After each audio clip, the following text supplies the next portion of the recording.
My name is Martin Gorman and I'm the engineering leader for Tullamore Distillery. Look, we're obviously very delighted to be presenting here today, and thanks very much to Offaly County Council for the invite to this great event. So what I'd like to do is just give a little bit of background to Tullamore Distillery. So Tullamore Distillery is part of the William Grant and Sons Group, which is a Scottish-based spirits producer. So some of Grant's portfolio products that you might recognise would include Glenfiddich and Balvenie premium Scotch whiskies, famous Grouse blended Scotch whisky, Hendrick's gin, Miller Grossa tequila, and of course ourselves, Tullamore Dew Irish whiskey. Grants also have a number of distillery operations in Scotland, Ireland, Mexico, USA and Iceland. The original Tullamore Dew distillery was established here in the town of Tullamore in 1829. And one of its first general managers of the distillery was Daniel E. Williams, and the brand still retains his initials, DEW. So the Tullamore Dew brand was purchased by William Grant and Sons from C&C Group in 2010. And thankfully, Grant's made the decision to build a new distillery here in the town of Tullamore to produce the spirit for the brand, and construction began on a greenfield site just outside Tullamore town in 2012. So as Tullamore Dew is a blended Irish whiskey, we required 3 different spirit types to complete the blend. So these include pot still, malt still and grain spirit. So Tullamore Distillery went into production in 2014 with the pot and malt distillery beginning operations. In 2017, construction of our grain distillery was completed, and this distillery went into production in Q3 of 2017. So we produce approximately 13 million litres of absolute alcohol annually between both distilleries. Along with this, construction of our bottling hall was also completed in 2017, and we currently produce approximately 1.7 million 9-litre cases annually. We have 12 maturation warehouses on site, each with the capacity to store 50,000 casks of spirit. Currently, Tullamore Dew is the second largest Irish whiskey brand in global sales, and we're also the only grain-to-glass distillery in Ireland. What I mean by that is we take in cereal, process it, distill it, mature it in warehouses, and on the same site then we bottle that spirit and send out to customers. Also, a dedicated visitor centre was opened on the site in 2022, and guests can book a tour of the distillery. So patrons will be given a tasting experience, a history of the distillery and brand before embarking on a tour in the pot and malt distillery, where obviously they can get a great view of the copper stills, and then the tour bus will take them down to a warehouse so they can enjoy a purpose-built snug within the warehouse. So if anyone hasn't done the tour, please feel free to book it. We're always likely to get more people out there. So that's just a brief background on the distillery itself. So obviously for ourselves, energy efficiency is a huge thing, and decarbonisation go hand in hand. So currently our main energy sources are natural gas and electricity. So we use gas as the fuel for the burners and our steam boilers. Between them they have a capacity to generate 16 tonnes of steam an hour, which we use in all our processes. So steam is the main source of energy in distillation, and we've concentrated on using a combination of technologies to reduce the amount of fresh steam which we need to generate. So briefly just run through some of these. Heat exchangers. So we recover heat from waste streams from our processes by passing them through heat exchangers to recover this heat and energy, and to use it to preheat incoming streams to the process. So this means that any waste streams going to effluent, all the waste heat have been harvested that otherwise would have been wasted. Another good one is thermal vapor recompression, TVR for short. So this was installed in our pot and malt distillery during the initial construction in 2014. This technology recovers low-grade waste steam that otherwise would be sent to drain, recompressed it using fresh make-up steam, and reintroduce this back into the process. So this means we're using much less fresh steam and need to burn less gas in our boilers. MVR, mechanical vapor recompression. So installed in our falling film evaporator during the original construction phase in 2017. This is a similar idea to TVR, whereby we use mechanical recompression rather than thermal recompression. Again, this means we're using much less fresh steam and we need to burn less gas as a result. Boiler economizers. So we have boiler economizers mounted on both of our boilers, so we use exhaust gases in additional heat exchanger to improve efficiency and reduce gas use. We also work with a company called Grid Beyond. So they work in conjunction with the grid operator in Ireland. When the grid comes under pressure in late afternoon in some days, we will work with that company. They will give us a call to see can we disconnect some of our big assets from use, which we do, and then we reconnect maybe an hour and a half later when the grid stabilizes again. VSDs, which are variable speed drives. So all motors and pumps are controlled by these devices. They're much more efficient than the traditional direct online starters, so we can run pumps and motors at 10, 20, 30, 40% rather than 100% whenever they're needed. So that is a huge thing as well. Now, Sorry. Yeah, so this is a very exciting one for us. So this is our first major solar project. We are currently in the middle of construction. It encompasses 9 acres of a ground-mounted system.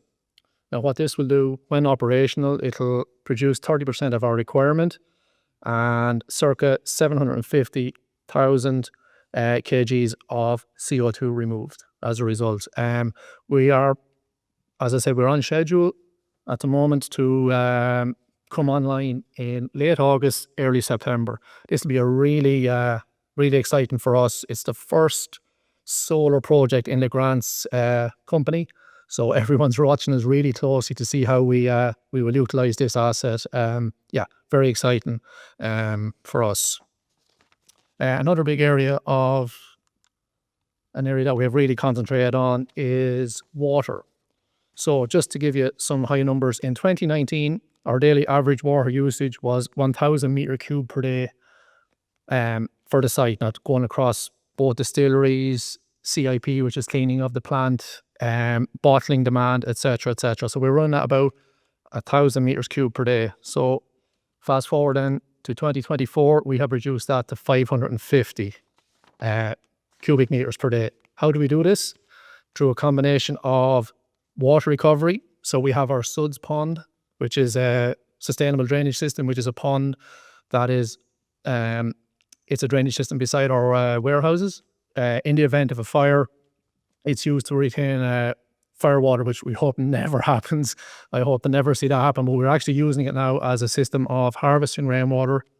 So 25% of our annual requirement for water is recovered rainwater, which is fantastic. We also reuse some waste streams such as paw hail back into our mashing, which will also reduce our requirement for water and recovering water from our RO system, RO retentate recovery. So yeah, huge improvements there from 1,000 metres cubed a day down to 550.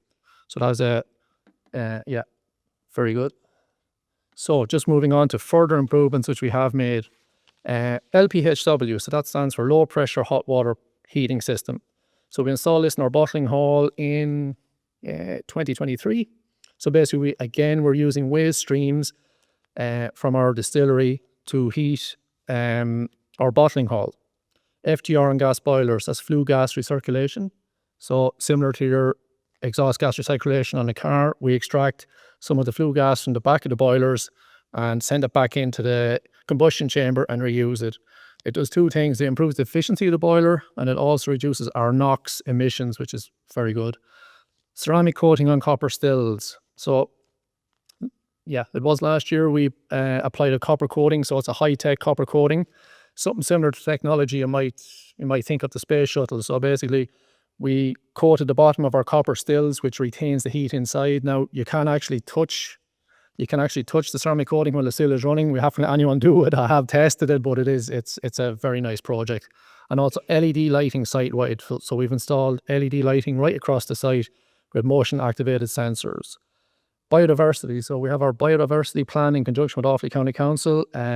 Yeah, massive work there. And also our 100 million trees project. So we work with this project whereby we've dedicated a half acre to an acre of our site and we planted 10,000 native trees. So that is a lovely little project as well. So where to next for us? Solar phase 2. So hopefully when solar phase 1 comes online and we have worked out all of the kinks with our own processes, we'll be looking hopefully in the coming years to develop the solar farm even further with solar phase 2. And then perhaps at that stage, possible export to the grid depending on our own requirements. I mentioned before MVR, mechanical vapor recompression. So there's extensive trials ongoing within the grants group to make sure that we can implement this. Well, it's not a fear, but what you don't want to do is to compromise the quality of your product. MVR does require some of the process to run a little bit hotter than normal, and you just don't want this to affect spirit quality. So there's massive work going on at the moment on trials, and if those prove successful, then we will certainly look at rolling that out as well. Heat pumps, which have been mentioned extensively today, we're partnering with our current solar farm contractor to look at possible heat pump alternatives and battery storage. We did look at this extensively as well. At the moment, probably technology is improving and costs are very high. So in the coming years, we're probably hoping that as costs reduce and the technology improves, it could be an option. Thermal storage, another good option. So using our excess that we generate in our solar farm, we can dump it into a thermal storage system. In effect, a large vessel like a large kettle with an immersion heater inside it, so we can use the waste electricity, if you like, to produce warm water, which we use extensively in the distillery. Electric boilers. Unfortunately, MIC restrictions are probably the issue here, so we're going to be on gas for the foreseeable future, but electric boilers also remain a possibility. Gas turbine, so we could look at retrofitting a gas turbine to one of our boilers. Again, it just depends on what way energy goes. DAF dewatering screws. So we do have a DAF unit on site, which, for want of a better word, it takes most of the solids out of our effluent before it goes down to the water treatment plant. And this would again just process that water a little bit more and extract actually more solids out of it. And that is a quick whistle stop through Tullamore Distillery.